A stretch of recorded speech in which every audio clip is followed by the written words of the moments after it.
of me. I had a Zoom meeting yesterday and I refused. I was like, no, I'm not going to show my face. Nice not having to get dressed up and do my makeup, but still. Yeah, that's gotta look on the bright side. Yeah, right.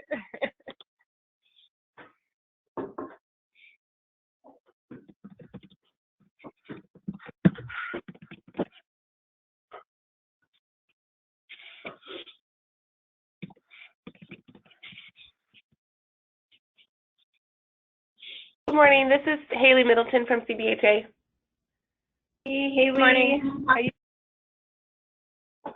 We're holding up over here as well. Goodness. No, are you in Grant County? We have Franklin, Grant, and Adams, so we're kind of dispersed. So has Adam had any outbreaks? I know Grant has. Adams, nothing confirmed yet, and then Franklin just had the one, but not near Connell right now, at least. You guys have a site in Monowak, correct? Correct. Yeah, so that's kind of the hot spot right now. Morning. Do we have our fearless facilitator on yet? Hello, I'm here. Hey, Patrick. Caught you in the act.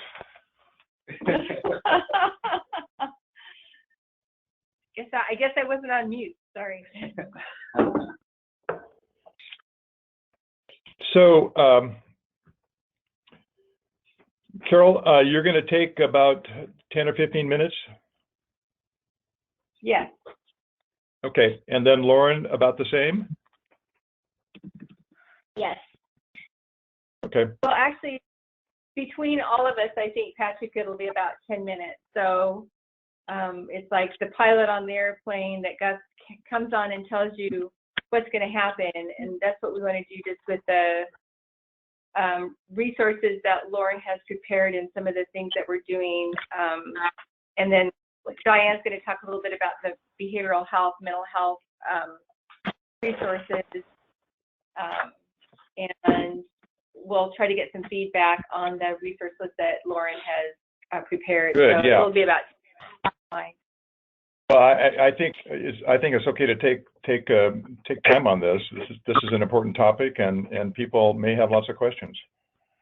Right. So my thought, Patrick, is once it turns 9 o'clock, we're going to get started. I know people are very busy. I think the most important element is kind of some of the resources that we've put together and then hearing back from the Leadership Council in terms of what they think we need to be doing, understand that, and then we can go into that whole health equity presentation, which is an extremely timely subject given today's epidemic. Right, right. Okay. I just want to leave opportunities for dialogue, and if we finish early, we finish early, and people can get on with their days. Hi, Carol. Hi, Sam. Hi, Sam. Or Diane. Hi, Diane. Hi. Yeah, I'm here, so just wanted to let you know. Thank you. Good morning. This is Jenna. I'm on the show.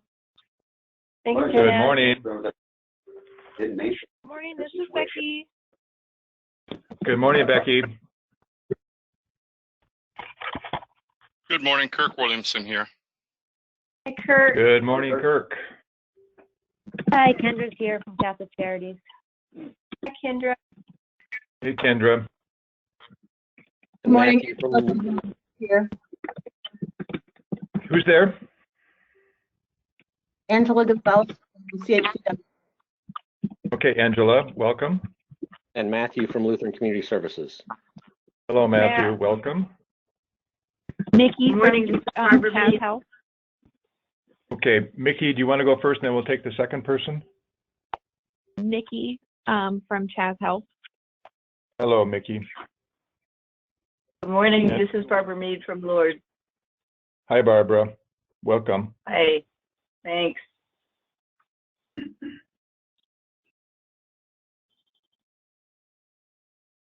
This is Minnie Thank you all. from Columbia County Health System. Okay, Good morning, welcome. And who also spoke up? Oh, Patrick, I just wanted to welcome Representative Matt Banky, who is joining us this morning. Thank you. Okay, thank you, Representative. Glad to have you with us. Good morning. This is Norma from Molina Healthcare. Okay, who was from Molina again? Norma Soto from Molina Healthcare. Okay, Norma. Yeah, you don't sound like Jorge, so that's good to hear your voice. Good morning. Good morning. This is Joyce from 211. Hello, Joyce. Welcome. Hi. Whitney Garrison from GCACH. Who would that be? Whitney Garrison. Hello, Whitney. All right. Well, why don't we get started? I think we'll have a relatively small turnout today, given all the other issues of the day. My name is Patrick Jones, for those of you who don't know me, and I'm coming to you live from the deserted campus in downtown Spokane, and I'm at Eastern Washington University's Public Policy Institute. And what you see on the agenda in front of you on the screen is a bit of a lineup of some research that I and others, Wes and Ruben, have done to try to peel back the cover of what the social determinants of health look like in the 9 counties that compose the ACH. But before we get into those, Carol and Lauren would both like to tell you a little bit about what's going on at the ACH, within the ACH, and give you an opportunity to respond to some of their points. So I'm going to start with Carol, and then after Carol, we'll hear from Lauren. So Carol, the floor is yours. Well, thank you, Patrick, and thank you for being our fearless facilitator through it all. First of all, I want to welcome Laurel Avila. This is going to be hard, having a Laurel and Lauren, who just started on Monday of all days to be with us. She's going to be one of our practice transformation navigators. So I wanted to make sure I welcomed her. You'll be seeing a lot of her, or hearing a lot from her in the next few weeks. And then also explain all the ACHs have been talking pretty much almost every day this week about what we can do to be of most use to our community during this time of the coronavirus epidemic. And the thing that we thought of here in our office that we could do is put together a list of all of the resources that have been inundating our email boxes. We get emails from the Department of Health, DBHR, Healthcare Authority, all of our managed care organizations. Plus, Lauren did a great deep dive and has been getting information from Diane Halo as well about just a list of resources that we thought would be really helpful for our providers. That is our main stakeholders are our provider organizations and our community-based organizations. We don't deal as much with the public, so the public resources, there are a few out there. But I'm going to ask Lauren to kind of take us through the document that she has prepared that also include a couple of indicators. And at the end of this, Patrick will kind of ask for some feedback from our leadership council in terms of what resources they think we are missing, if this is a useful document, and if there are any indicators that they think are really highly important. And then I'm going to ask Diane to specifically talk about the mental health resources that are out there that offer some telehealth services and some coding examples and coding some codes to build telehealth. So unless I've forgotten anything, I'm just going to go ahead and turn over to Lauren, your list of resources that you can take us through. Lauren? Yeah, so I figured I could show everyone where this document is. So if you go to our website, you can you'll see this meeting update on on COVID-19. As I'm sure many of you are aware, we have moved all of our March meetings to teleconferences, and our learning collaborative that was supposed to take place next Friday has been rescheduled for August 6th. So we are trying to limit our contacts. Sorry, this is a moving document. So if you click right here on COVID-19 resources on our homepage, it will take you to the document that Carol was referencing. This is very much so a draft and a living document. We want to continue adding to this list of resources every day if we can. If there's something that we have missed, we encourage you to send any and all documents or resources to me, and I'd happily add those to this list. So at the top of the document, we gathered this information from actually a Seattle Times article, and the source is the Washington State Department of Health, and they are updating these maps every day. So this is as of yesterday, March 18th, and it includes a map of Washington State and the cases across the state.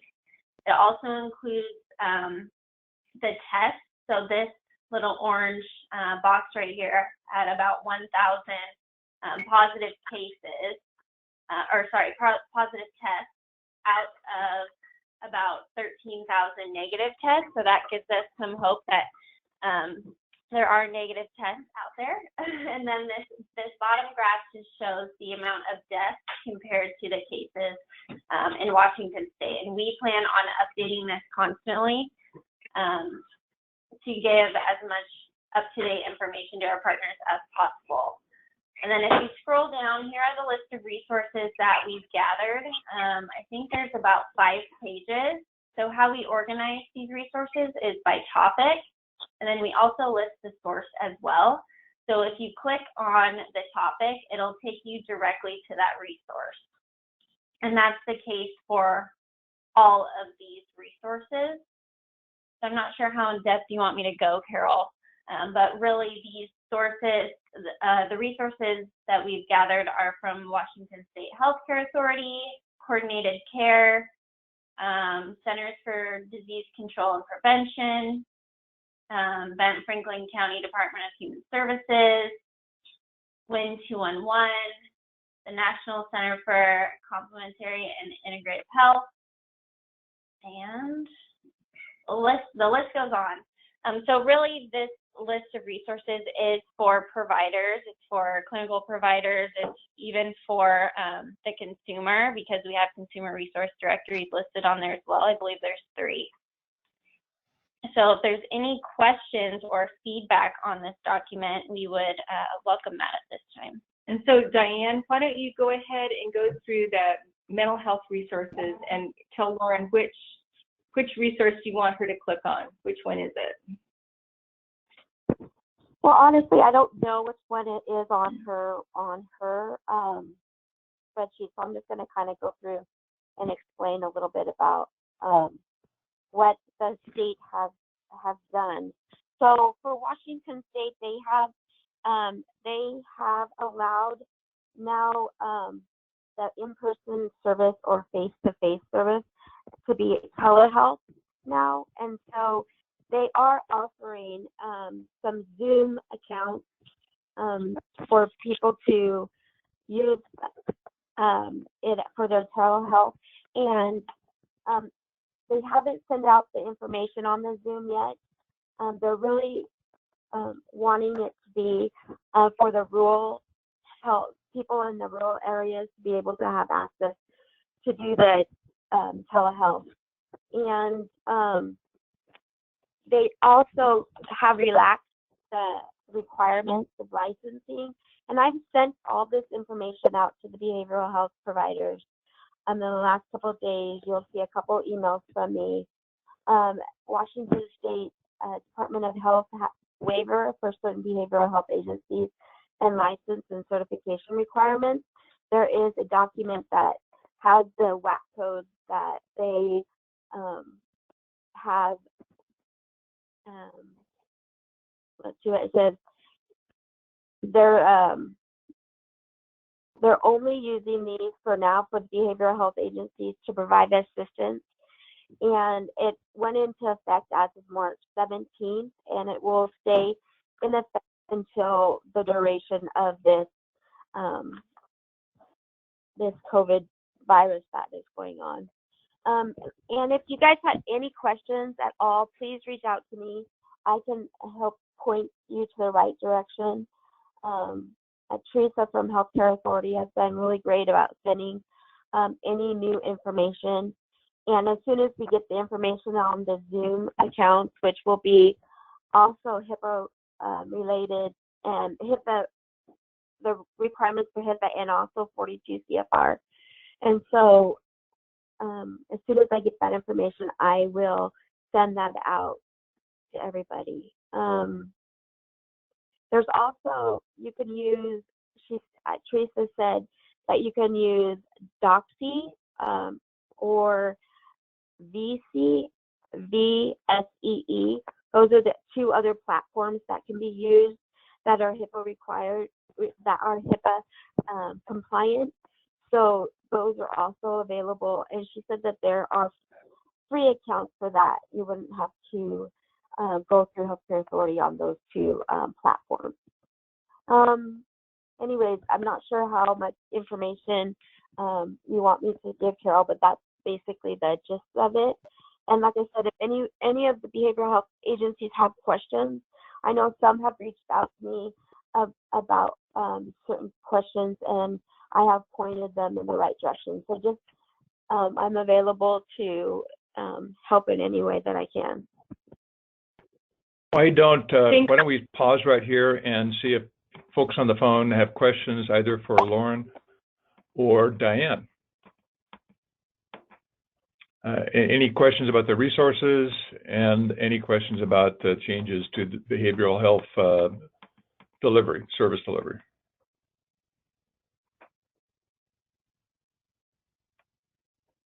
I should note too that every Tuesday they are having a webinar, and I did send out that information as well. For the next 4 weeks, they'll be having a webinar every Tuesday.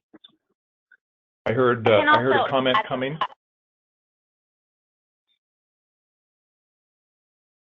This is Joyce with 211. Yes, Can Joyce. you guys hear me? Hi, Yes. I just wanted to thank you for sharing that resource page. I just wanted to let you guys know what we are doing at 211 as well. We have a contract with Department of Health to help with the calls from the public because they've been so overwhelmed since the situation hit.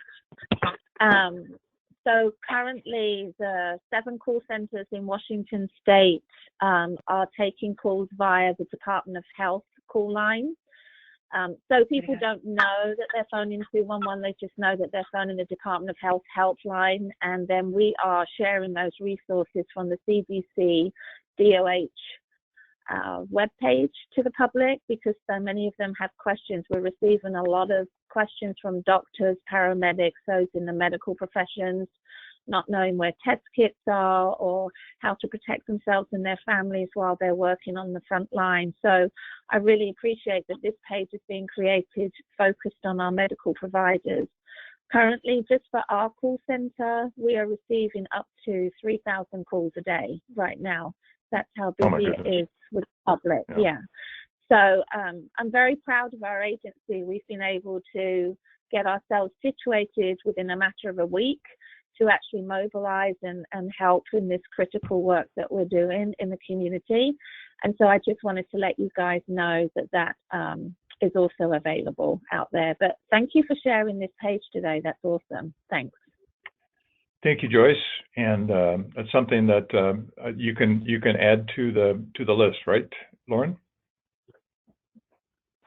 Yes. Yes. All right. Are there any other reactions, comments, questions to what you've heard from Diane and what you've heard from Lauren? Yeah, hi, this is Representative Binky from the Washington State 8th District. I just wanted to comment, if any of you have any issues getting access at the state level to this data or any issues getting to any information or any of the resources at the state level, please let me or my office know, and we'll jump on it right away. Thank you, Representative Benke. Yeah, that's helpful. I think we've had pretty good luck so far. Is that not correct, ACH staff?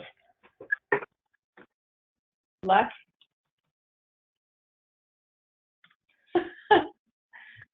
Okay, well, I think that's correct. Dr. Patrick. Go ahead, Patrick, Carol. the other thing I want to remind the providers is that Lauren sent out a Survey Monkey about resources that they might need.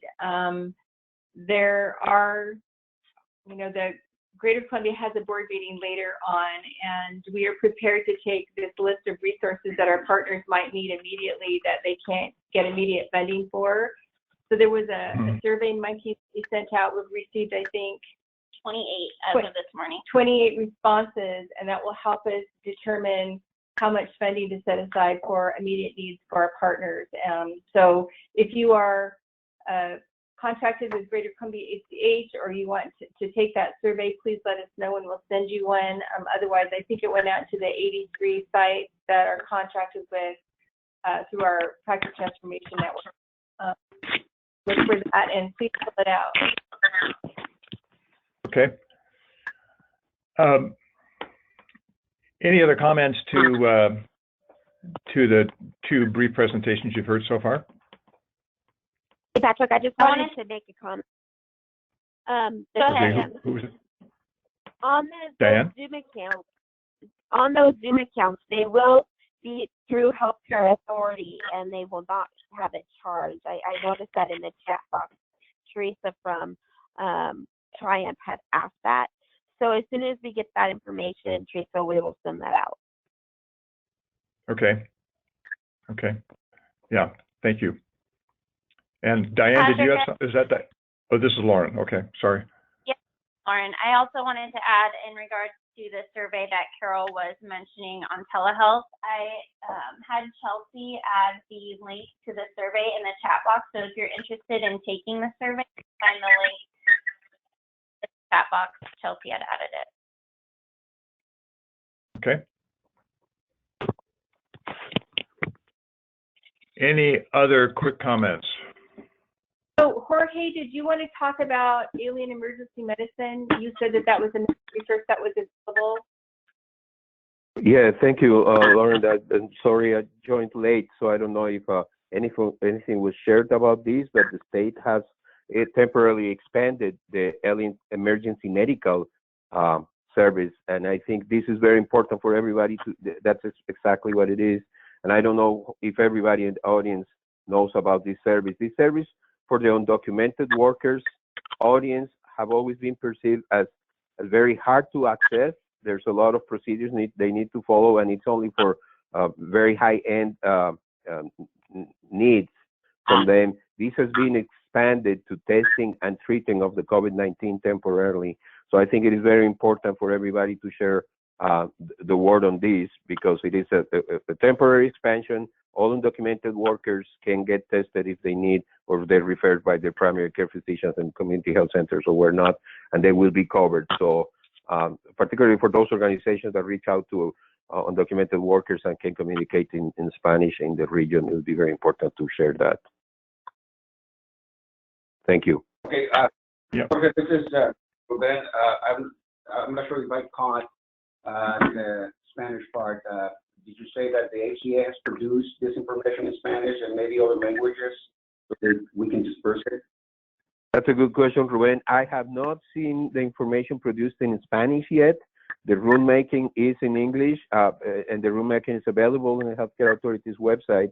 But I believe, I'm assuming community health centers are producing their own materials in Spanish, because they are probably the ones who will be able to assist directly members with this. And we Molina cannot produce a material on this because we don't provide the service. So we're not creating a piece in Spanish for this. But I think the information can be just referred with the rulemaking document attached. So there's other ways it can be communicated. We just can't be the source for the communication. And I don't know if we have anybody from the healthcare authority. Maybe they can consider translating this particular rulemaking order to Spanish. Yeah, is there anybody from HCA on the line? Okay. Well, Ruben, you might want to follow up with that and see if that's a necessary step. Yeah, Marianne Lindblad.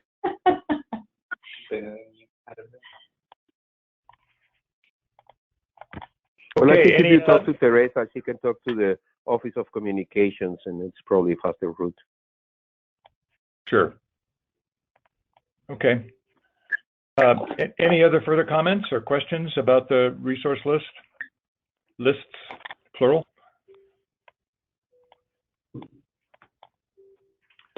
Okay. Well then, shall we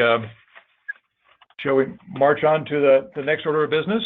And this will be a presentation from yours truly. Usually I don't give presentations as your facilitator, but I was asked by Carol and Wes to come up with something that looks at the upstream determinants of health in the 9 counties. So I'll need to take control of the screen if I could, Lauren.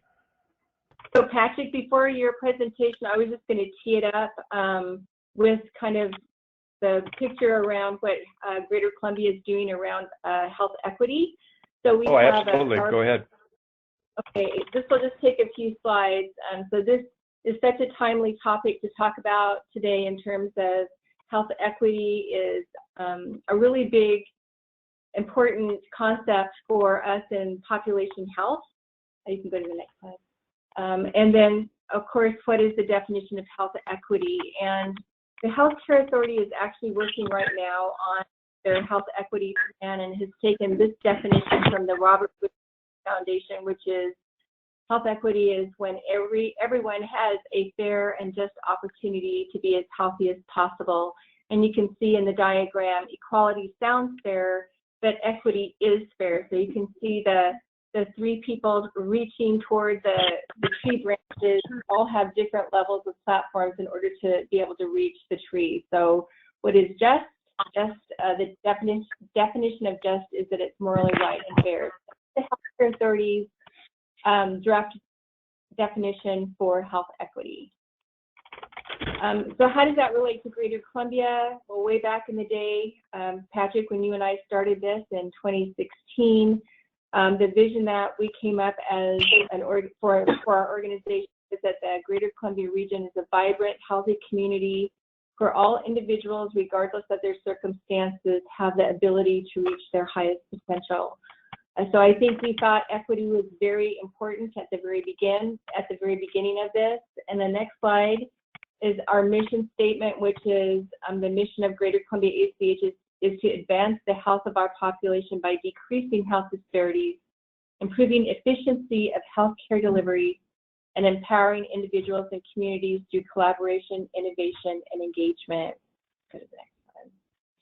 So just to tee up this conversation, how can GCACH affect health equity? We could advocate for policies to change barriers to health. We've been doing that all along in terms of transitional care and care coordination codes. We're putting patients at the center of care through our foundational approach of healthcare transformation for patient-centered medical home. We have launched a community resiliency campaign to address childhood ACEs, which is a social determinant. And then we have established a community health fund where we distributed $1.4 million last year to address the highest priority social determinants of health in our communities. What are social determinants? Those circumstances in which people live, learn, work, and play. So really, in this context, what we're talking about is health equity means equal access to income, education, housing, and healthcare. And I'm going to delete my editorial comment that I ranted about this morning, but I think what we're seeing now is an unequal distribution of those resources to some of our community members, which makes me really sad.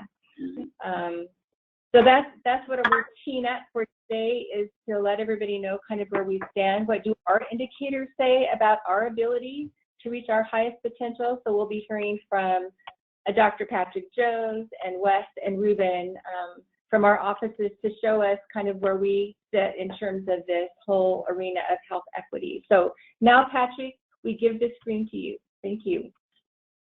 Well, thank you. So my presentation, and I'll have to get the screen, Lauren, is not so much on differences and disparities within a county, but looking at the disparities and the performance or the status of several, what you might call upstream indicators of health on a county by county basis. So let me grab the screen here and move over to my presentation.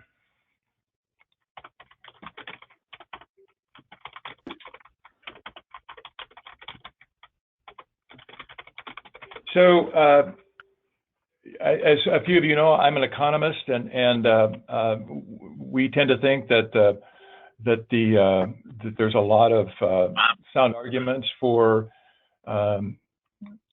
finances and the economy driving a lot of the health outcomes, but I'm enough of a non-economist to know that's not all the case. So what I'm going to present is 10 indicators, some of which are economics based, some of which are education based, a couple housing, that I think, judging from my reading of the literature, impact outcomes in the greater Columbia ACH area. And what I'll do is give you a snapshot from the most recent data. And if I have time, I will go back for a few of the 10 indicators and actually show you the trends by county, or at least by the big counties. I think a few of you know that we operate, from my shop at Eastern, we operate a set of indicator projects throughout Eastern Washington, and those now cover Yakima County, Benton County, Franklin County, and Walla Walla County, and to some degree, Columbia County. So we'll see whether we have time to do that, though. And then I'm going to try to frame this or give you some context by saying, well, how does then the Greater Columbia ACH compare to the state average or the state value, whatever that may be? And then I'll try to give you some sense of the variation within the 9 counties. And I think you probably can guess just from the beginning that there's a lot of variation between Kittitas County and all the way to Asotin County, if you look at this broad swath of geography. So that's really what I'd like to cover.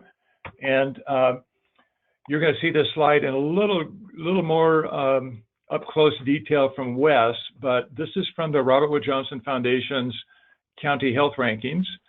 And as some of you probably have seen this already, those blue boxes in the middle is their assignment of importance to certain categories of factors that influence then health outcomes. And their health outcomes are length of life and quality of life. And you can see the area that I'm going to focus on today, social and economic factors, in the eyes of the foundation, accounts for about 40% of the the causal factors for the outcomes of interest. I will cover a little bit under the physical environment, which is weighted the least, and I will cover just a little bit under clinical care. But my emphasis today is going to be looking at that box second from the bottom, social and economic factors. So let's get started. This is actually a bit of a demographic factor that I couldn't put into any category, so I put it at the start. As Wes, I think, thoughtfully pointed out, this is really a risk factor. And this is looking at the share of families who have children that are headed by a single parent as compared to the population of all families with children. And you can see I've arranged the data. This is from 2018 from the American Community Survey of the Census, and the data to show from sort of top to bottom or worst to best. And Yakima County had almost 40% of its families in that situation in 2018. And at the very other side of the spectrum, Garfield County had less than 20% of the families. The green dotted line indicates the state average. In this case, it was 28%.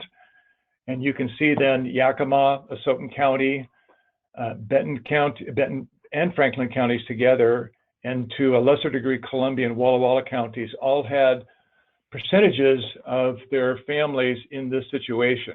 And so if you take an average of the total population, you can see then that the greater ACH, that's the third bar from the top, basically was close to 35% versus the 28% of the state. So I don't think I need to explain why this is important, but if there are questions, I'd be certainly happy to take that. I'll just say from an economic perspective that usually high poverty levels and low income levels are associated with single parent families. The little bit of print below the headline there, the high-low ratio is one way of looking at the dispersion or the variability within the ACH. And if there was no variability, if all the counties had the same experience, everything was equal, if you will, that ratio would be 1. And you're going to see most of these ratios are between 1.5 and 2. So this is kind of at the high end.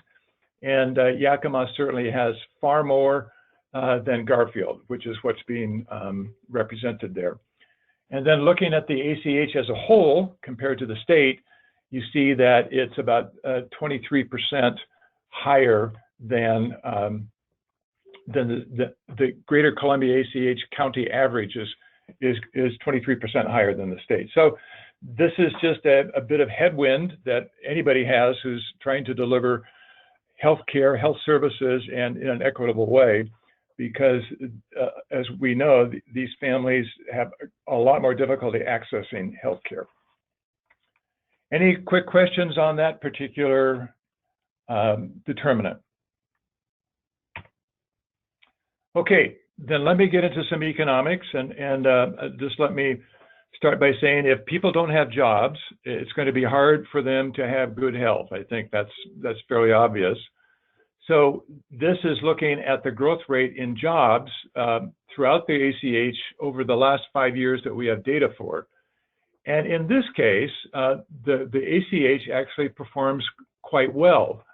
And in particular, Kittitas County, Benton Franklin County, Yakima County have outperformed the state. The state average of cumulative growth in jobs was 1.7%, and you can read what the bars say there. The ACH went up over 2% over that period of time.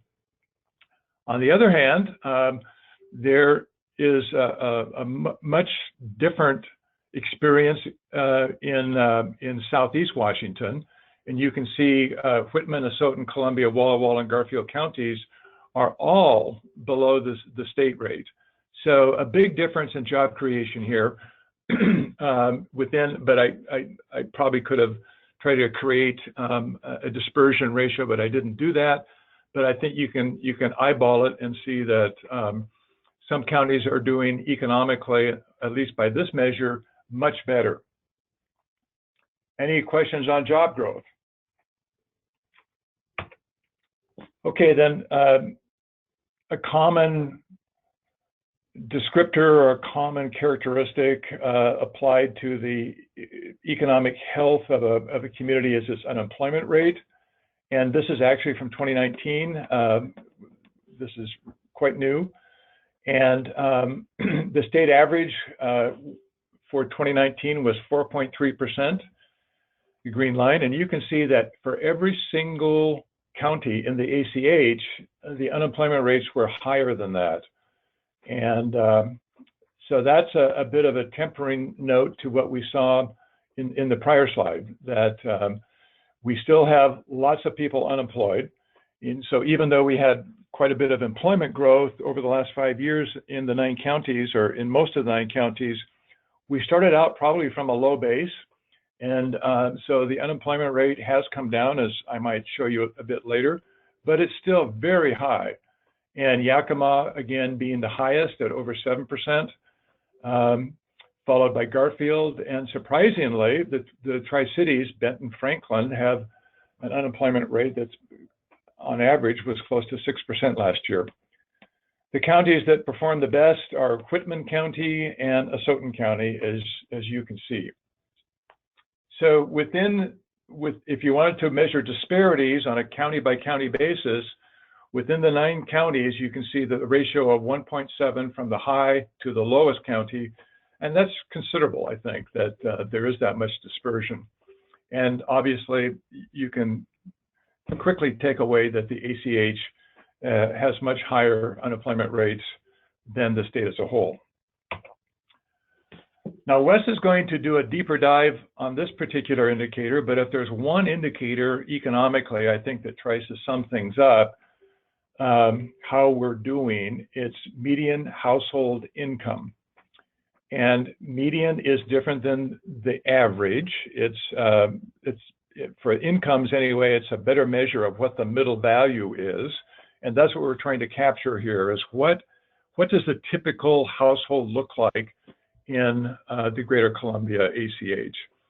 And then again, this is not on a per person basis, but it's on a household basis. And households are largely families, I think in our part of the world, but they can be just a household of one with no family involved. Or they can be a family that goes far beyond the nuclear family and might have 2 or 3 generations, or let's say 3+ generations living in it. So this gives the unit of measure, which is an opportunity to have more than one working adult or one working person in that particular unit, or in this case, household. And the results are quite different, by the way, if we were just look at on an average basis, which I won't do. But in this case, you see the green line, which is the state median, is far to the right. It's close to $75,000, and not one county in the ACH even comes close to the state median income. So the highest is the Tri-Cities, and the lowest is Whitman. Now, Whitman's a bit of an outlier because of all the students there. And Wes and I were trying to sort of do some quick mental math on this. And, you know, my guess is that the student population in Whitman County compose at least 50% of the population. So when you have a large student population, it really skews the numbers in terms of income down. The second highest, as you see, is Walla Walla, and the overall average is $57,000. Having said that, this is actually not a bad result, $57,000 for 2018.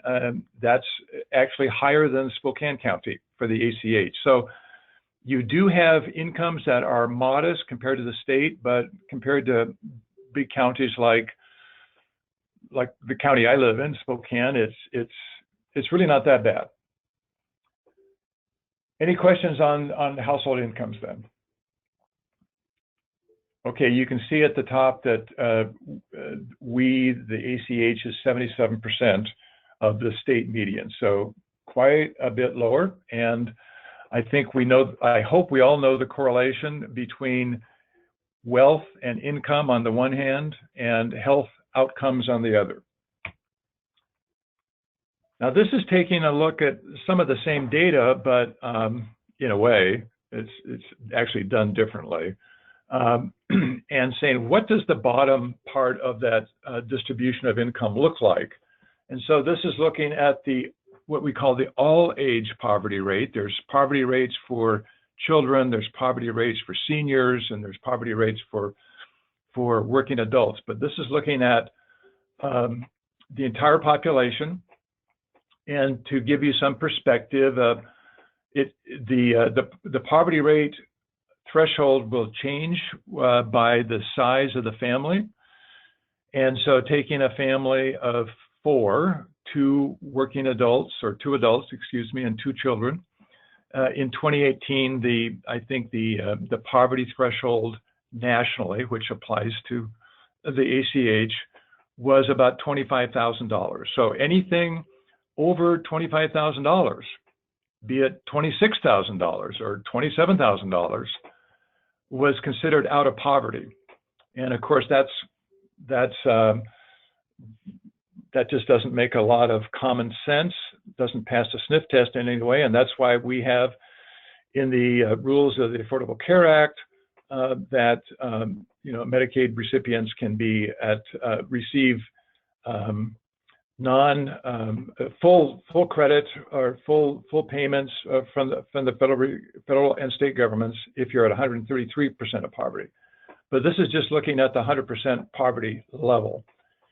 And again, you have at the very, if you will, top end or the problematic end, Whitman and Kittitas counties, and take that with a grain of salt because again, these are counties heavily influenced by students, but nonetheless, you see that 27% of the population of Whitman County is below the federal poverty rate. And I don't want to minimize the poverty of students. I know at Eastern, and I know here at WSU Spokane, we have food pantries, and they're there for good reason because a lot of the students face really trying economic situations. So that's the case for Whitman and Kittitas. Of the big counties without a large student population, Yakima comes in at about 16 to 17%. And then at the very top end, or the best off, if you will, is Benton Franklin with a poverty rate of 11.5% roughly. But look, that's still for every single county in our ACH, that's a higher poverty rate than the state. So we have, on the one hand, at the middle value, the median, we have lower incomes in every single county than the state. And at the lowest, say, decile or the lowest quintile, you have poverty rates that are higher than in every single county in the ACH than the state. So I think these are strong forces that will unfortunately determine to some degree health outcomes. Now, when I previewed this with Wes yesterday, he said, well, Patrick, we know that incomes are low here, but so are prices. And that's not quite true because in most cases, the price of gasoline in the Tri-Cities is quite close to the price of gasoline in Seattle. But what is different is the price of housing. And so this is looking at an index for, you might say, young buyers, first-time buyers that of homes. And the data come from the Washington State Real Estate Research Center at the University of Washington. And a value of 100 means that these young families, which have incomes below the median, have enough money to make a down payment and to meet monthly mortgage payments for a home that is 20% below the median. So 100 is, if you will, where you want to be or above 100. And you can see in this case that there are 2 or 3 counties, or actually 4 or 5 counties that are in this situation. There's only 3 counties that are above 100, Asotin, Columbia, and Garfield. So Southeast Washington is a bonanza for housing affordability for these kind of buyers. On the other hand, Yakima and Kittitas are not, and you can see the index there says they're far below 100. Kittitas in particular, that index of affordability is close to 25 points below what would be considered necessary. So true, incomes are lower here, but for many first-time buyers, they still can't look at a home and afford that home without spending more money than economists think is necessary or they should. And you can see the weighted average, weighted by population, for all the households in the ACH was 88%. So as an entity, as a 9-county area, the ACH faces some housing constraints if the goal is to have young families, new families into single family homes. On the other hand, it's a little different for renters, and this is again census data looking at what they call the severely burdened renters, and those are renters who pay 50% or more of their income on rent plus utilities and any other regularly occurring costs, more broadly known as shelter costs. And here lower is better. You can see that the state average, that green dotted line, was a little over 20%. So that says that 21% of renting households in the state of Washington pay at least 50% of their income on shelter costs. Now look at the counties that lead the pack. It's Whitman County and Kittitas County. And for those of you who are still parents of college students, I'm sure you can figure out, or college students who live off campus, you can figure out why that is. There's not a lot of income coming to your kids, and yet they or you pay market rent. In contrast, Benton Franklin and Yakima are about equal to or slightly below. In the Tri-Cities case, quite a bit below the state average. And so, at least with respect to the Tri-Cities, my conclusion is there seems to be a lot of conversation around housing affordability, but yet by this measure of affordability for renters, Benton Franklin doesn't fare too badly. But by and large, most of the counties do fare not so well. So that's it for housing. I just have two looks at homes. There's many other measures we could look at, but in the interest of time, that's what I put together. Any quick questions? Okay, hearing none. I do. Okay. And this might be something to think about.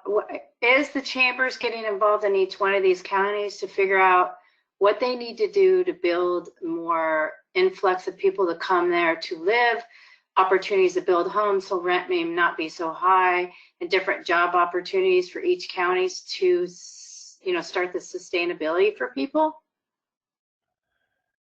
So, I can't speak for the chambers, but I do know that for all the chambers, I do work a bit with the Tri-Cities Chamber, and I do know that's definitely a goal of theirs. And to some degree, you can see they're doing okay. I think there's challenges in other communities to have builders build and to have incomes go up. Any thoughts from the counties represented on this call?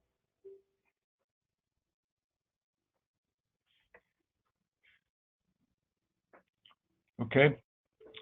Again, you see here there's lots of dispersion. The ratio between the high and the low is either 3-to-1, or if you discount Whitman and Kittitas, it's 2.3-to-1. But as a percentage of the state, the ACH weighted by all renting households is kind of right where the state is. This is one of the few places where the ACH is equal to the state average. Okay, so this next one looks at education. And by the way, if there's anybody from Columbia County, and I think there is on the line, I do want to point out that the Walla Walla results sometimes include Columbia County. And in this case, it doesn't. But this is looking at the if you will, the lower end of the spectrum of educational achievement, educational attainment. At the high end, we'd have people who have a PhD or a professional degree. This is looking at the share of the adult population that had as their highest degree either a high school diploma or not even a diploma. And you can see that the state average is 31% here, that of all adults in the state of Washington, 31% had as their highest degree a high school degree or less. And yet we have in Yakima County, in Benton and Franklin counties, Asotin County, Garfield County, and to a lesser degree, Columbia, Walla Walla, and Kittitas County, much higher percentages, with Yakima being the highest. Over half of the adult population in Yakima County can be characterized by having this, if you want to call it in different terms, a low level of education. So that, I think, is highly correlated with incomes in Yakima County, which is then highly correlated with health outcomes, which you're going to see from Wes, and perhaps too in another dimension from Ruben. But this is not the case, of course, in our real West Coast or West Side urban counties, and certainly not the case in Spokane, where you have this high a population with only a high school degree or less. Now, I put this in here because in the Robert Wood Johnson Foundation's county health rankings, crime rates actually play a role in how a county stacks up against its peers. Why is that? Well, if people live in fear of attack, a personal assault, then that certainly affects one's health, both physical and mental. And so they include violent crime rates. And I first discovered the importance of this particular indicator in the county health rankings as it characterized Spokane County, where Spokane has quite high crime rates, both violent and property crime. And it has influenced the county's ranking against all the other counties in the state of Washington. But you may take some pride or solace here that violent crime in the 9-county region is, relatively speaking, quite low. Now, we don't have a national comparison here. This is actually probably about equal to the nation, if not slightly higher. Washington State has actually, and unfortunately, fairly high violent crime rates, and they have come down, however. So I don't know what to make of the Garfield rate. That was for 2018. Again, this is just a snapshot, so that could have been just a terrible year. But I think if you look at the other ones, Walla Walla, Yakima, Columbia, Benton, Franklin, those rates are all less than the state average of 3.2, and you can see that the weighted average, weighted by population, is 2.2. So on this score, you could say that these rates could lead to, if not better health, but certainly more of a chance of living longer, which is one of the health outcomes. And then my final slide, or my final graph slide, is looking at the share of the population with no health insurance. And statewide, this has been a remarkable success as we've lowered the uninsured rate in our state to 6.8%, and that was the rate in 2018. Yet there's lots of variability within the ACH, and you can see that high-low ratio is 3.5, which is one of the highest of all of the indicators that of the 10 indicators I've put together for this presentation. And Yakima still has a rate of over 15%, which is another way of saying nearly 1 out of every 6 people in Yakima, and this is actually for adults, should I say. So it's a little misleading because kids are better off. It's 1 out of every 6. And Whitman is the best at the uninsured rate being as low as 4.4%. So you can catch your counties by looking at that. Benton Franklin is still above the state average by a long shot. And Walla Walla is above the state average as well. So pretty important consideration. If people don't have health insurance, it's hard for them to be healthy. I think in the crisis we're now in, of course, in the COVID-19 crisis, everybody's going to get served. But beyond this, it's more difficult. Any quick questions of that particular slide? Okay, so I just wanted to sum up. This is actually should be 10 indicators. For single-parent families, the overall rate is greater than Washington, and there's substantial variation within the 9 counties. Unemployment growth, on the other hand, is greater than Washington, which is where we want it to be, but yet within the 9 counties, there's substantial variation. The unemployment rate is greater than Washington's, and unfortunately, that's not a good thing, and there's substantial variation. It didn't show you the average annual wage. The median household income is far less than Washington's median, and there's some modest variation. The poverty rate is far greater than Washington's average poverty rate, and there's substantial variation among the counties. The affordability index, on the other hand, for first-time buyers is greater than Washington's, which is something to be welcomed. The share of those renters who are severely burdened by housing is about equal to the state of Washington's, but there is quite a bit of variation. The share of adults with a high school degree or less is far greater than Washington's, with quite a bit of variation, and so on. So that's once over lightly, and I don't know if there's any quick questions before we shove on.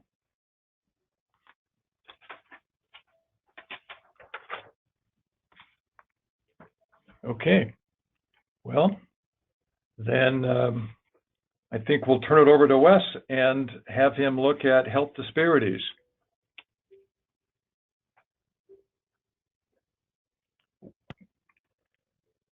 Wes, are you there? I'm here. Can you guys all hear me?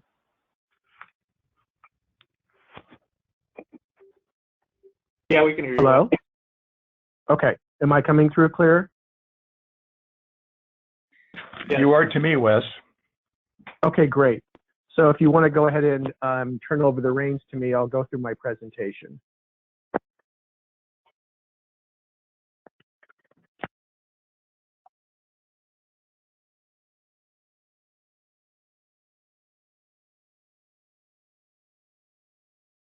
And are you able to see this?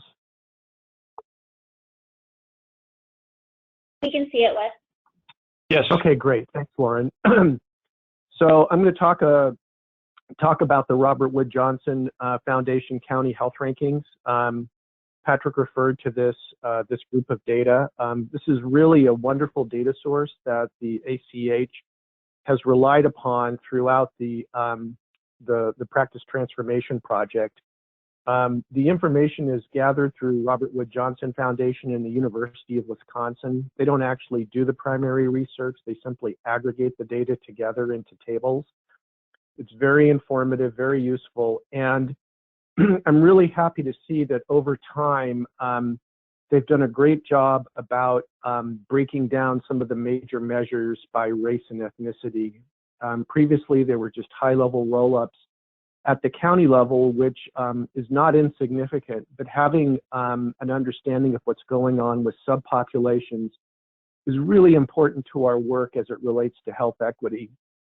And really for the first time, they now have broken out American Indian and Alaska Native data, particularly for Yakima County, which we're going to look at.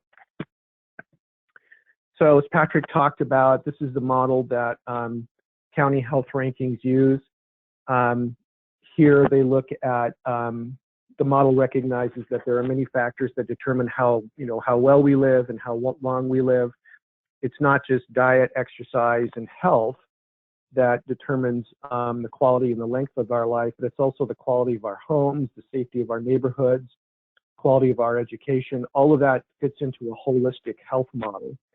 So the model tries to include all those, and we've tried to include many of the measures that are grouped here under what are called health factors. To be honest, we've included very few, if any, from the physical environment into the data set that we've put together, only because they don't necessarily tie directly to our work through Practice Transformation, the Community Health Fund, and the Community Resilience Campaign. However, we don't want to diminish the importance of those measures. But 90% of the weight goes towards health behaviors, clinical care, social economic factors. And so that is what we've rolled into the data. And then ultimately, those health factors roll up into health outcomes. And probably without question, the most important overall health outcome is length of life, or what's formally referred to as the premature death rate. The premature death rate essentially are the number of years of life that have been lost in a given sized populations due to underlying social, economic, and health factors. Sorry, I need to mute something here. As we were building up the tables for this, and this is something that we've done on an annual basis, just yesterday, I'd finished loading the formatting the 2019 data, and I began to notice that on the website for Robert Wood Johnson Foundation, the numbers had changed, and it turned out that the 2020 data was just refreshed yesterday. So what we're going to look at is very, very fresh data.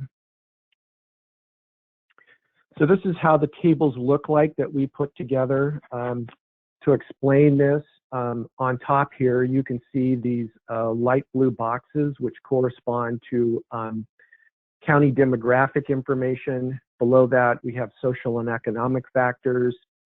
Below that are these really high-level health outcomes, including premature death, life expectancy. Below that, we have some health behaviors that figure into health outcomes. And below that are some clinical care measures that talk about the healthcare system. So the table includes much of the data from the county health rankings. It's divided up by the 9 counties. We've included these little red dots by some of the measures, and those are just to signify certain things that we think stand out as being of particular importance. Also, you can see here that some of the numbers are colored red or highlighted in red. Some are highlighted in green. Where it's highlighted in red, it means that that particular measure is worse than the overall Washington state average, which is over here on the right in the yellow column. If the number is in green or highlighted in green, it means that it's performing better than the overall Washington state average. For a lot of these measures, you'll see some grayed out boxes. That's because for smaller counties, such as Garfield and Columbia, the numbers are too small to report on reliably. So we've left those areas grayed out.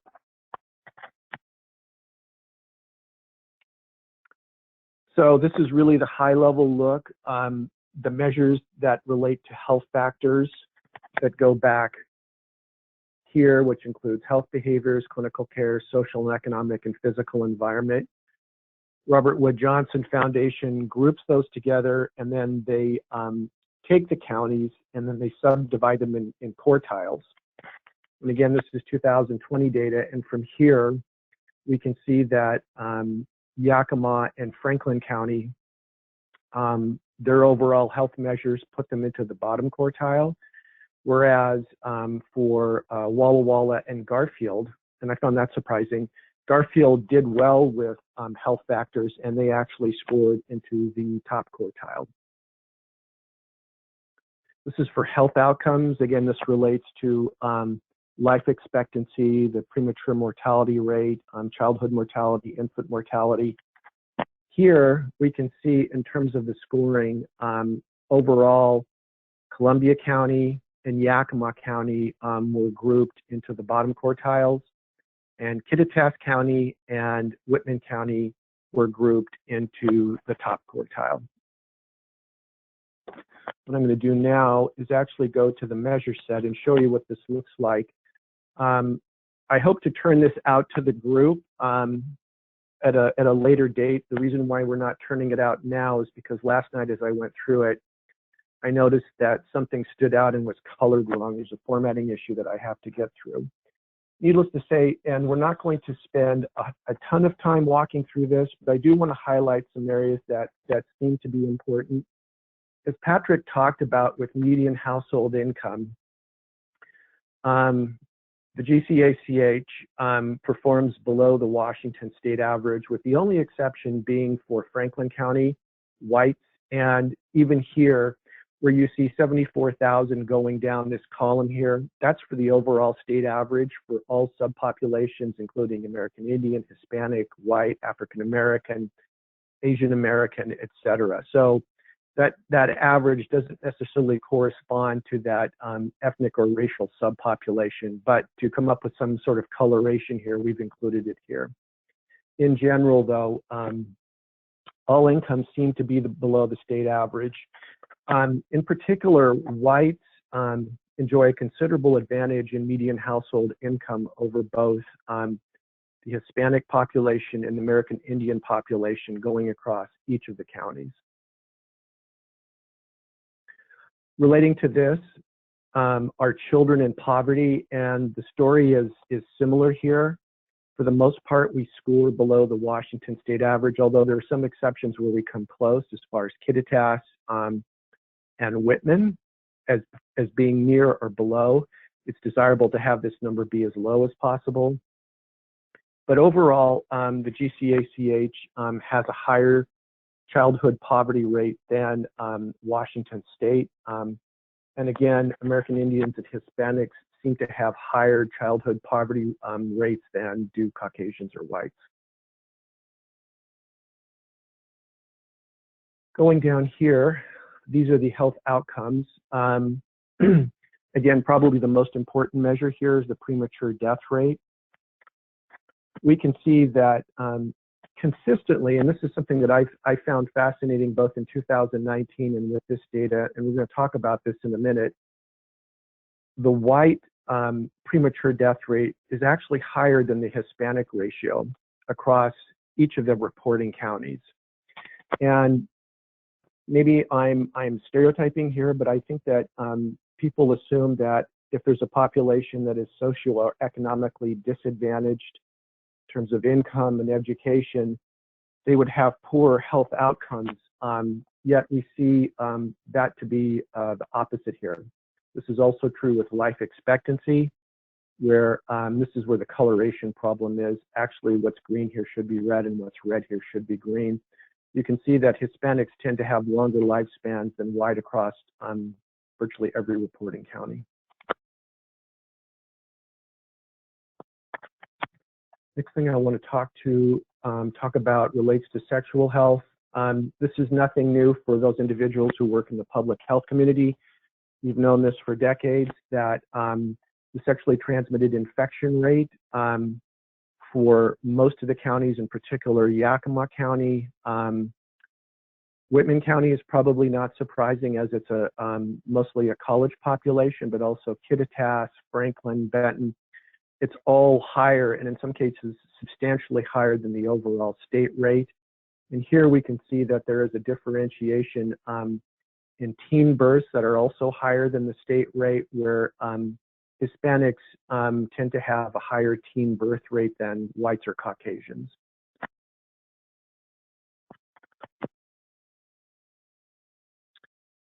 Next thing I want to, actually I'm going to skip over that and come back to that. Patrick talked about the uninsured rate.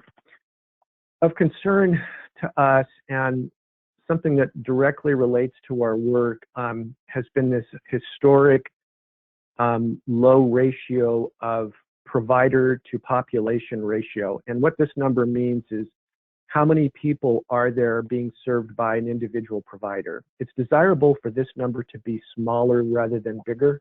If the number is smaller, it represents a larger number of providers. This is something that we've been aware of and we're trying to address through some of the programs that we've put together. For example, the Behavioral Health Internship Program. There's a low number of primary care providers and dentists, as well as mental health providers. I do have to say, though, in looking at the numbers as they transition from 2019 to 2020, this particular number and these ratios for many of the counties actually did improve. And I'm not quite sure what the reason was for that, but needless to say, we seem to be underserved in terms of having sufficient number of providers to serve our population.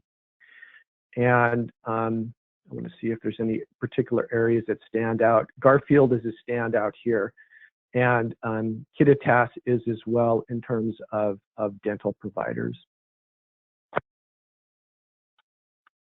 Also of concern here are preventable hospital stays. This number was revised from earlier reporting.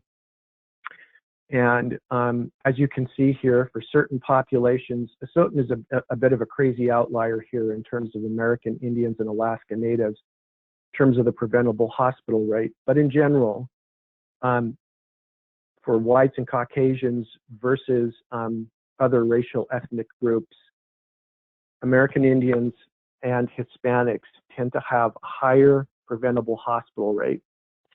And again, I think that this is an issue that might relate to health equity. As well, in terms of mammography screening and flu vaccination, both of these are access to care measures. We can see here that Caucasians have better access to both of those measures than do Hispanic populations and American Indian populations. So going back to what we originally talked about, I had kind of an aha moment in the last round of this data when I looked at this premature mortality data. Again, as I mentioned, socioeconomically disadvantaged populations, you would think that those would correspond to poor health outcomes. Here we see that lower median household income, higher childhood poverty rate, higher teen birth rates, as well as lower access to care for some of these ethnic and racial subpopulations.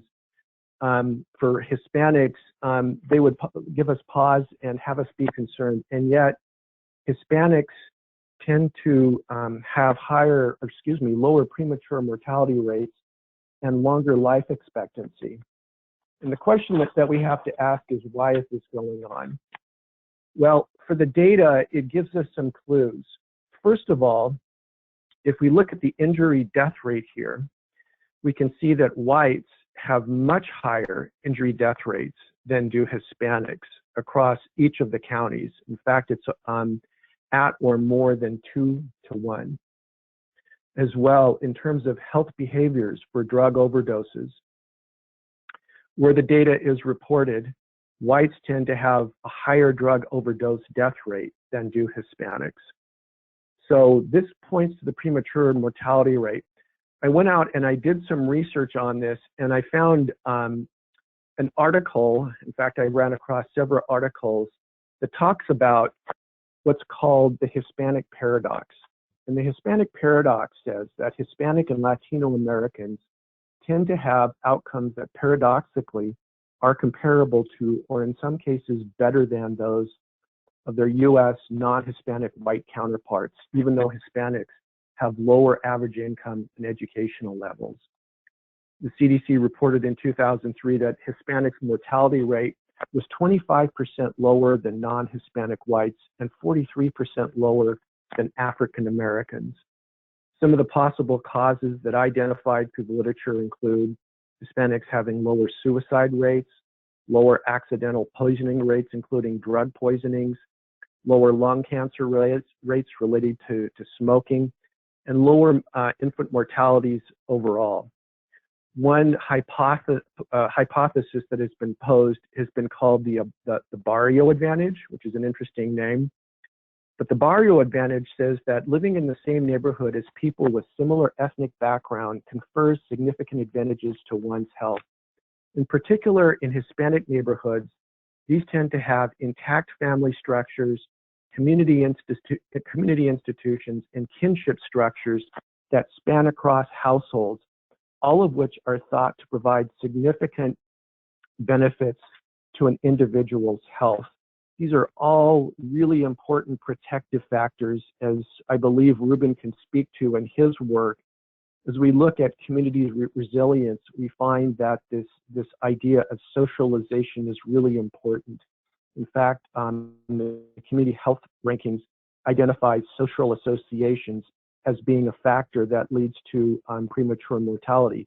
The elderly who tend to be isolated tend to die sooner.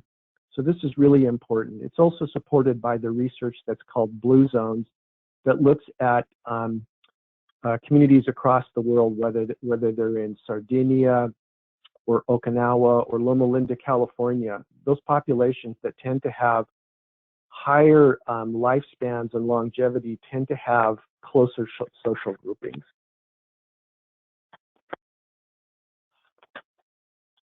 Does anybody have any questions about what I've gone through so far?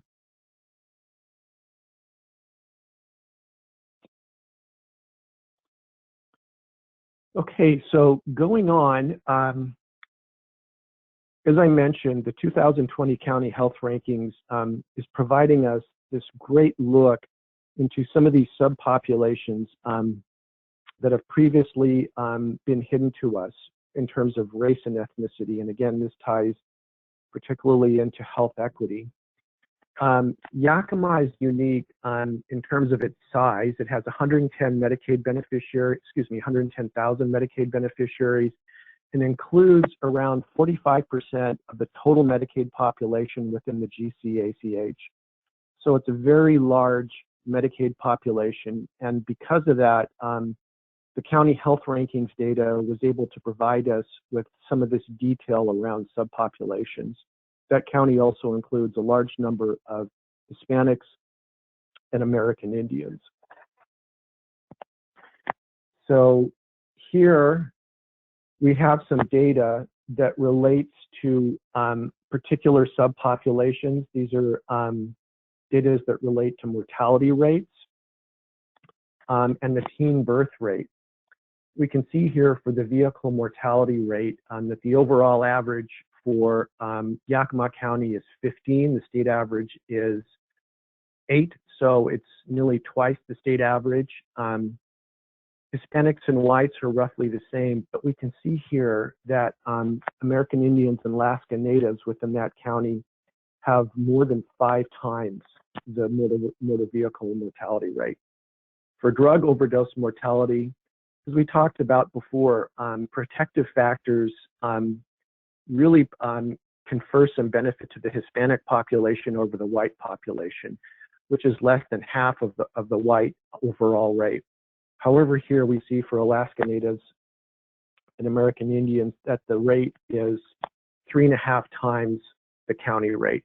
And the county rate is very close to the overall statewide average. Teen birth rates, we see a situation where Hispanics have a higher rate, almost, in fact, more than twice as high as whites, whereas American Indians and Alaska Natives have a rate that's 1.5 times the overall rate for the county. And as we can see here, the overall county rate is more than twice the state average. Childhood mortality, Hispanics, again, have a benefit conferred upon them, so they have a lower childhood mortality rate. However, American Indians and Alaska Natives have a rate that's twice as high. Going on to some other measures, homicide, we see that Hispanics have a rate twice as high as whites, whereas American Indians and Alaska Natives have a rate that's almost 3 times the overall average. Suicide rates, whites here have a rate that is more than twice as high as Hispanics, whereas the American Indian and Alaska Native rate is 3 times the county rate. Firearm fatalities, we're seeing sort of a similar pattern here where American Indians and Alaska Natives have a rate that's 3 times the overall county rate. Injury death rate. This one's particularly alarming, where there's a much higher rate for American Indians and Alaska Natives. So putting all this together, for all these tables and other tables that are in the data, it leads us to this final picture here. And to be honest, when I saw this graph, this table on the left, I was quite concerned. So if you look at the years of potential lives lost here, there's a significantly higher number of lost years for the American Indians and Alaska Natives population versus these other populations. Again, Hispanics have a lower premature mortality rate. This translates into a life expectancy for this population that is overall more than 10 years less than the overall county average. If we go to some state level data for county health rankings, this table comes from 2019. Overall, this is the conclusions of Robert Wood Johnson Foundation. Overall, American Indians and Alaska Natives are less healthy and have poorer outcomes than those living in the bottom county in Washington state. They also do not seem to benefit from the same protective factors that Hispanics seem to experience. As we've talked about, the overall premature death rate for American Indians, Alaska Natives is about 12,000. Here in Yakima, it's twice that rate, a little less than twice that rate. Hispanics tend to have actually one of the lowest premature death rates, and whites rank right here. There also tends to be higher percentages of poor fair health, poor physical health days, poor mental health days, and low birth weight.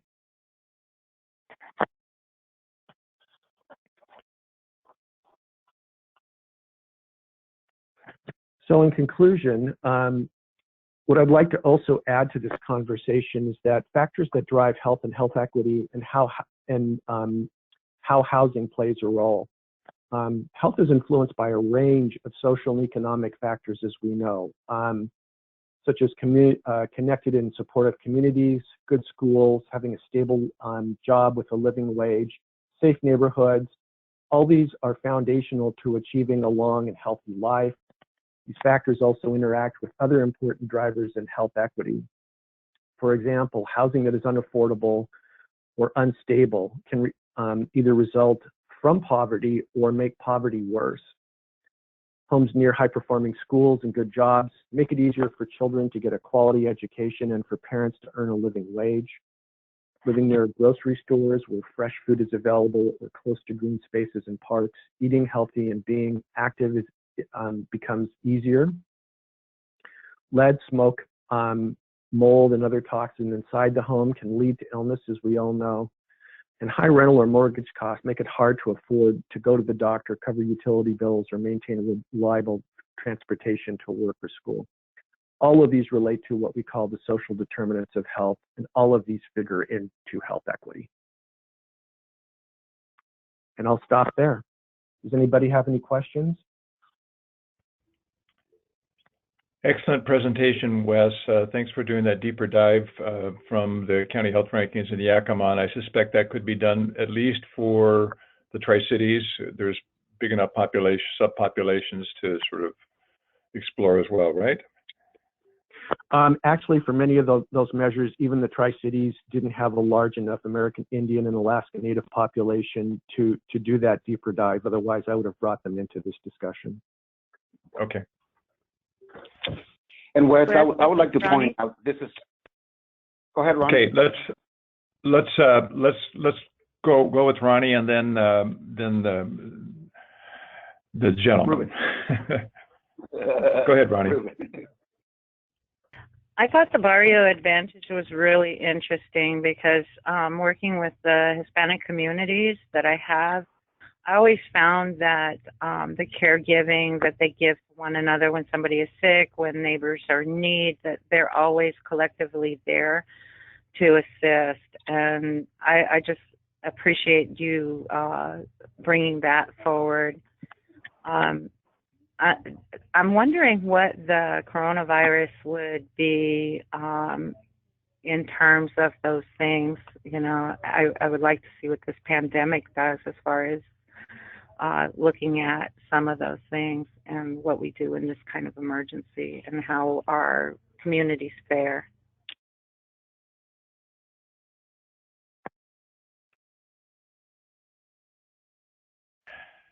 Yeah, thanks for that comment, Ronnie. I'll just say here in Spokane, what I've witnessed is the spontaneous formation of mutual aid groups in different parts of the county. I don't know if you've experienced that in the 9 counties of the ACH, but people are coming together basically through social media to do the same sort of things that I think that the Barrio Advantage confers to Latinos. Yeah, they're doing that here too. I think there's 3 different groups that asked me to join, but I really would like to see some stats after all of this is said and done. But I really appreciate the Barrio Advantage. I can see how that would bring those kind of numbers forward. Right. Okay. So next comment, we had somebody weighing in on Wes's presentation. Yeah, gentleman. Yes, this is Ruben. I'd just like to point out that this analysis was the main source of how we decided to allocate the social determinants of health funds, the $1.4 million that's already out doing some great work through our communities. This analysis that Wes put together back in 2018, 2017, that's what we use to decide where we're going to put that money. Very good. Well, those of us who muck around in data like to hear those kinds of hear those comments, Ruben. So, any other questions of Wes? Well, Wes, I'll give you a virtual round of applause. That was very good. Thank you. All right. Last up, and certainly not least, is Ruben going over some of the work he's been doing with the LINS and how that fits into this whole conversation about disparities and the socioeconomic determinants of health. So I want to applaud everybody who's still with us. It looks like we've got 34 of you still, this is a lot of information at once, but Lauren, these presentations will be posted to the website. Is that correct?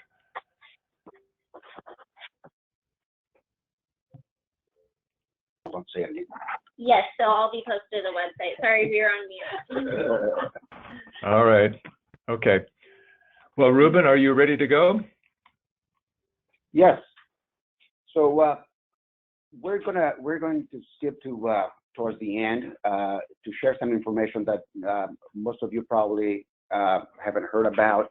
Most of the previous slides, most of you have heard about in the social determinants of health fund that the community health fund that the $1.4 million, I think we've spoken about that several times already in different meetings. So most of you are familiar with that.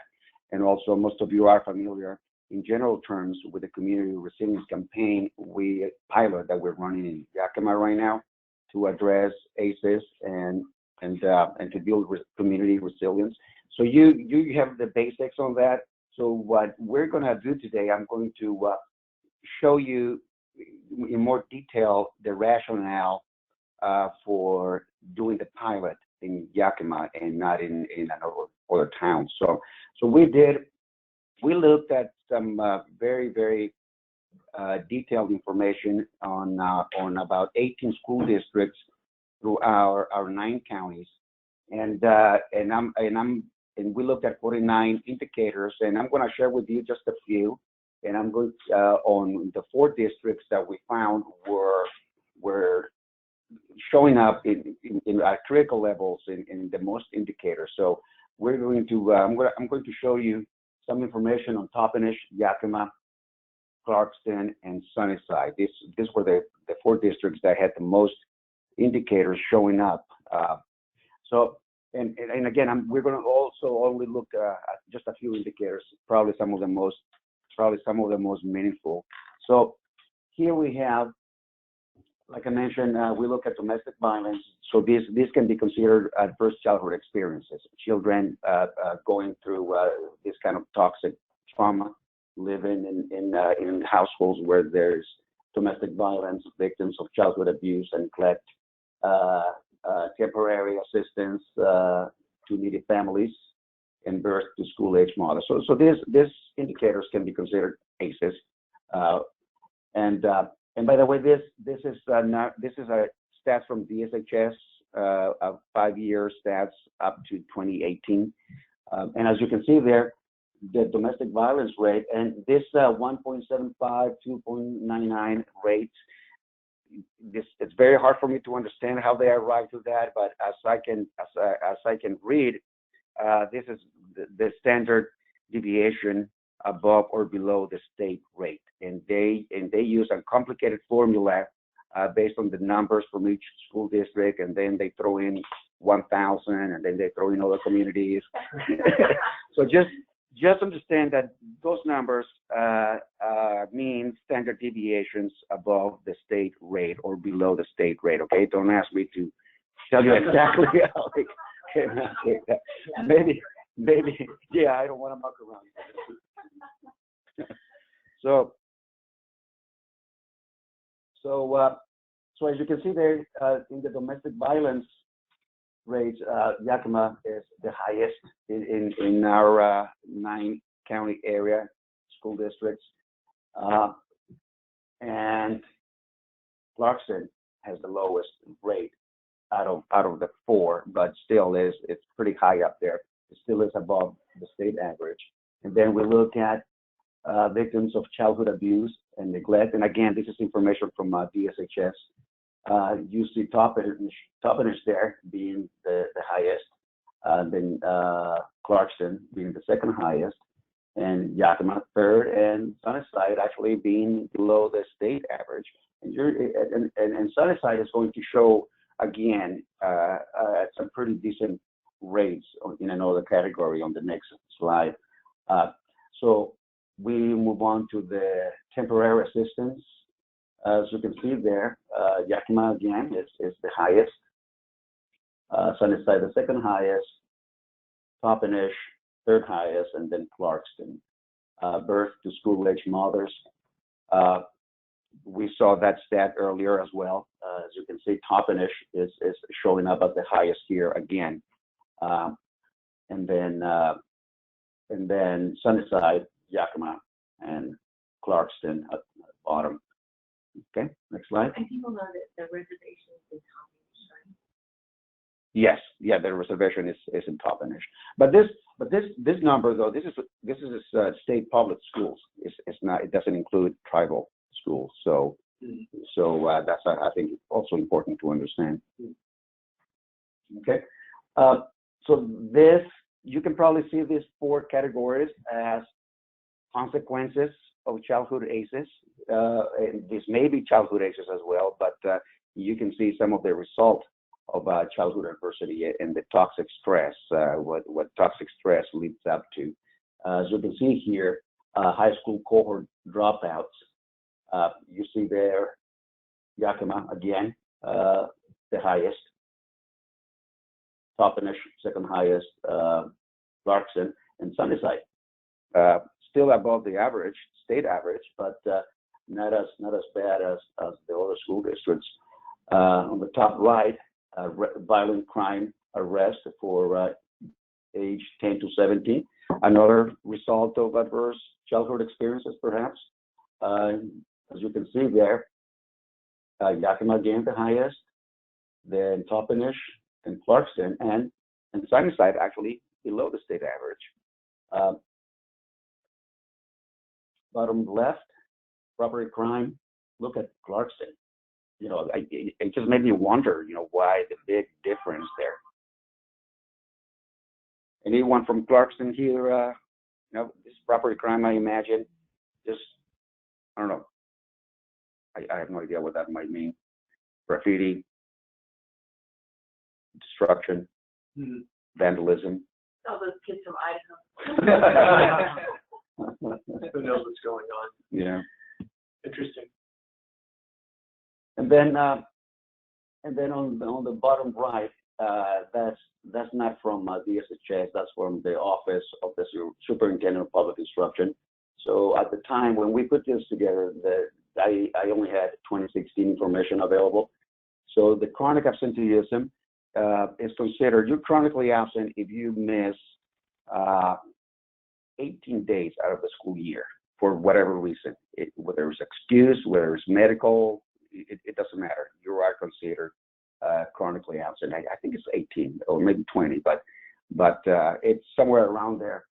And as you can see there, Yakima again, 24.2% chronic of the students were chronically absent in that year. Clarkson 17.3, Sunnyside 16.6, Toppenish 13%, and the state average again is 16.7. And I'd like to point out though, in my analysis of this, smaller school districts like Toppenish, Clarkson, and Sunnyside, I would say the average is more like 6 or 7%. So this, just because these small school districts are below Yakima, are below probably the state average, it should be more like 6 or 7% chronically absent. And to me, having been a teacher in the past, to me, this is probably the canary in the mine. To me, this is probably one of the first things that start affecting children that are suffering ACEs, that are suffering trauma in their lives. To me, that's the first sign being absent from school, because there can be very, very many reasons that they're absent from school. So early intervention when they start missing school is probably the best. Any questions up to this point? You know, that's really interesting, that absentee number. In a way, it's sort of a downstream measure from things that are happening within the family, but it's also an upstream measure of what's going to happen with that child as they get older. Mm-hmm. So it's fascinating to think about. Okay. No comments. So let's wrap it up. Oh. Okay, so this is a compilation of all the districts that I looked at, and there's 49 indicators total. I only showed you a few, but and they're in order of how the chronic absenteeism. As you can see, Yakima there's the highest, and then I didn't include the percentages for how chronically absent they were, but the break that you see there after Clarkson, those are the districts that are below the state average on chronic absenteeism. But as you can see there, the 4 districts that I showed you in the previous slides, they're highlighted in yellowish. As you can see there, Toppenish figured in 61% of the 49 indicators, risk indicators. As you can see there, they showed up as number 1 in 14 of those indicators, being the highest in 14 of those indicators. They were 9 times they figured second place in different indicators, and then 7 times they figured in third place. So certainly Toppenish, and this is all again just regular state public schools. Okay, it doesn't include tribal schools. And then if you look at Yakima, same thing. You can see they figured on these 49 indicators 47 times, either in first place, second place, or third place. And then you see Clarkson and Sunnyside pretty much tied for third at 31%. So this is, again, this is all based on school districts. And we ended up conducting the pilot in Yakima instead of Toppenish for a couple of reasons. One, the city of Yakima is more representative of the rest of our population with a mixture of Hispanic and the different ethnicities. We chose them over Toppenish because Toppenish is not really representative of the rest of our communities. And also because Yakima is a bigger city, and we will start making a bigger impact in a bigger population. And also Yakima has already had systems, some structures already around ACEs and resilience. There's some efforts being made already. There's an existing group over there, Risk to Resiliency, that they already had some type of infrastructure that we can tap on for in-person trainings in regards to resilience and building resilience and ACEs. So that wraps it up for me. I'll be happy to answer any questions. Any quick questions of Ruben's presentation? I have a comment. This is Ronnie Batchelor again. Okay, go ahead, Ronnie. Ruben, I just want to commend you in the work that's been done here. This is such an important community piece that I applaud you. Thank you so much for the work you've put forward. Thank you, Ronnie. I'll second that. This is Sherry Snow White. Great job. All right. Thank you, Sherry. All right. Bob? No. Thank you, everyone. Okay. We just wanted to, as I thought we'd be, we're going to end this meeting far before 11 o'clock. I think we will, or certainly earlier than the usual ending time of 11:30. But if there's anybody on the line who would just like to reflect on what you think these socioeconomic indicators mean for your organization's work. Is that something you think about? Is that something that you write grants about?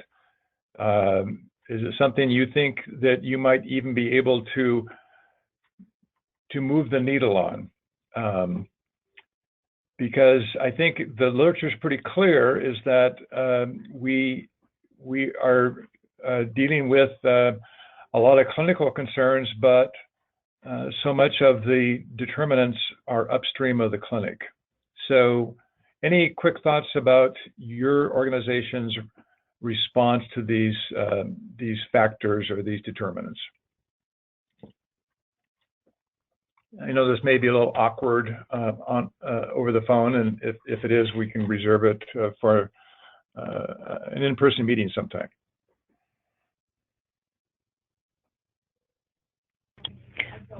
This is Ronnie, not so much about the agency, but I think that it speaks volumes to some of the deficits that we might have in our communities. And I think that some of it could even be used. I do advocacy at the legislature as well. And I think that some of these numbers can be used through those avenues as well for legislation benefits. So just my opinion. Sure. That's a point well taken, Ronnie. Anybody else with reflections on what these factors may mean for your work? Yeah, this is Kirk. Hi, Kirk.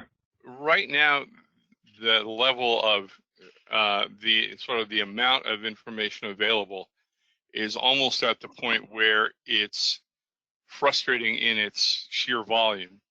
And we've been starting to try to figure out how to get our heads around that in our various committee structure, but and we're just now a couple months into developing the chip for the next 3 years. So this is really important data, but it hasn't, at least not in my mind, it hasn't sort of gelled yet to say, okay, here's the thing we can do where we can move the needle. Mm-hmm. Mm-hmm. Okay. And do you have any thoughts on how it might gel? I'm sorry, say again? And do you have any thoughts about how these data might gel for the coalition? I'm not I'm not sure at this moment. We've just started with our committees to work on this, and it's not there yet, and I'm not sure how it is going to gel. Okay. All right. Yeah. There's a lot to digest, and there's a lot of research behind the numbers that may suggest choosing one factor over another to emphasize if you have a particular goal you're after. So there's a lot of thinking that needs to go on after you see the numbers. That's for sure. I thought I would back Wes in a corner and make him explain it. Yeah. Patrick? Yeah. This is Carol. I was thinking maybe in response to that, you might just offer up what Priority Spokane did with relation to high school graduation rates. Okay, so just to respond a little bit to how Kirk's dilemma was to some degree solved here in Spokane. You know, we had the Indicators Project or the Trends Project for a year or so to sort of lay the groundwork. And then we reconvened many of the same groups, augmented with new people, of course, if we could find them. And instead of asking them what data we should have, we asked the question, now that you see the data and you see the gaps in the data between Spokane and the state or between Spokane and the US, where would you put your prioritization money? And we went through a couple of rounds of that. And it was pretty clear, this goes back at least 10 years, a dozen years now, I think, that the preference was to address a gap that was a pretty big gap between Spokane and the state, and that was high school graduation rates. So that's one way of doing it, Kirk, is to just look at the data and kind of let the data inform you where the holes are the largest or where the deficits are the largest, and see if it's doable to embark on some sort of a campaign with that as the motivator. And it seems to have worked in Spokane. I think it would work for us as well. Patrick, thank you. So, yeah, I'd be happy to Patrick, share more. I would also like to comment a little bit about that as well. Is that if a gap is too big to start shrinking down, maybe it's something that's doable in those that you're seeing. And it's always a little bit of a step, but it's, you know, take your first steps, take your small steps, and then once you overcome that, then move on to the next one, you know, and it is priority, but what are you capable of doing right now? I don't think anything changes overnight, but I think that when you work towards goals, you'll see those gaps closing sooner than later. Mm-hmm. Would agree. Anybody else thoughts on trying to move the needle on social determinants, socioeconomic determinants, and how it might affect health outcomes and specifically your organization? I know there's, go ahead, who's that?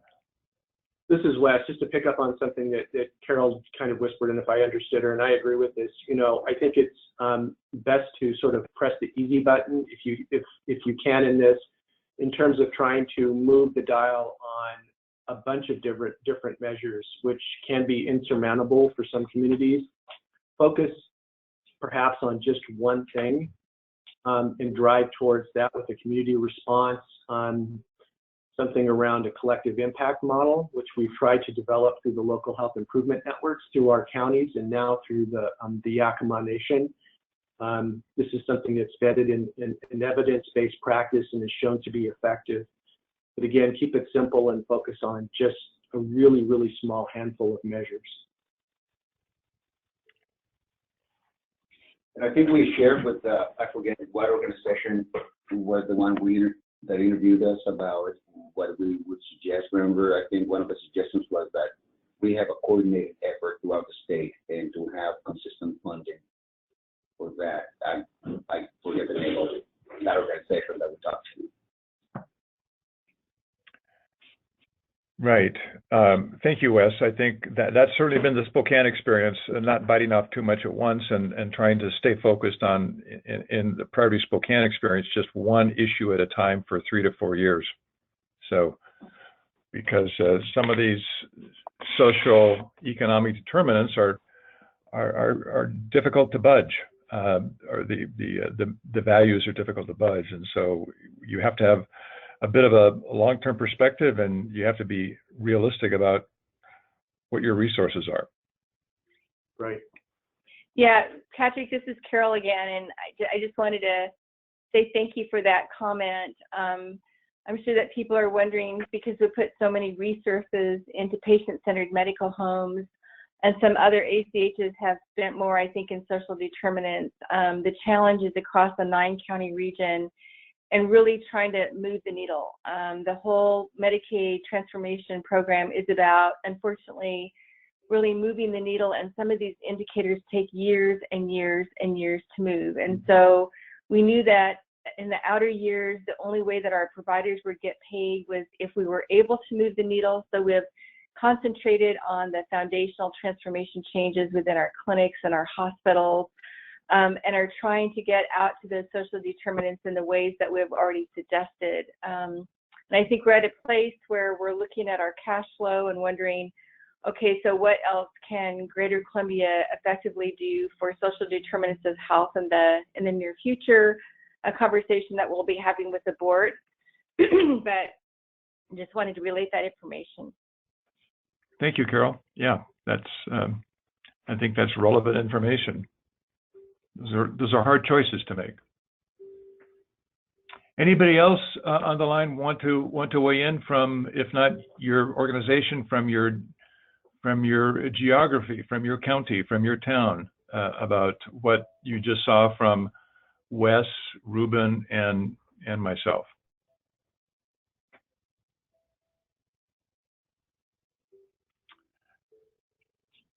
All right. Hi, this is Laurel Avila speaking. I think what stands out most to me from the data that's presented is really what can we learn from the Hispanic community in order to move the dial on some of the health issues overall in the community and deal with some of these social determinants. I think there are some powerful lessons that we can learn, even though we're seeing lower economic ability to deal with some of these issues. They're doing things without funds that are really making an impact on outcomes, on health outcomes. So I think that's very important for us to remember. And what really stands out in my mind is how they just very simply care. So I think that that kind of relates to actually what we are encountering right now in the current crisis that we find ourselves in with the COVID-19 experience. We're experiencing a time that all of us are having great changes and expected to distance ourselves, and we're calling it social distancing, but really it's spatial, and we have many opportunities to support one another socially without being close spatially. So I think it's important for us to think about this data and look at, where are our disparities. So children who normally get food at schools, we kind of know what that looks like. Elderly population who may be living beneath the poverty level and might have needs nutritionally. So I think that just each person as an individual, and all of you on the phone being aware of that, and in your communities being able to think outside of the box of spatial but into social relationships with one another, and how can we be thinking of and caring for each other.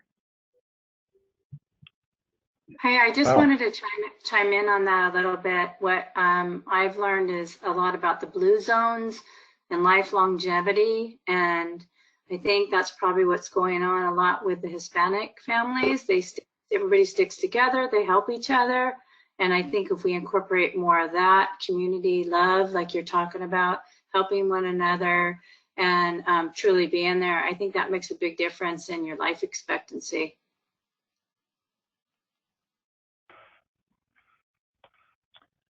All right. Yeah, that's both excellent comments, and I think that's a nice nice way to I think finish our discussion this morning, our presentation and discussion, with bringing us back to the daily reality that we all face with the COVID-19 crisis, and what we can do practically as just residents of our communities to get through this.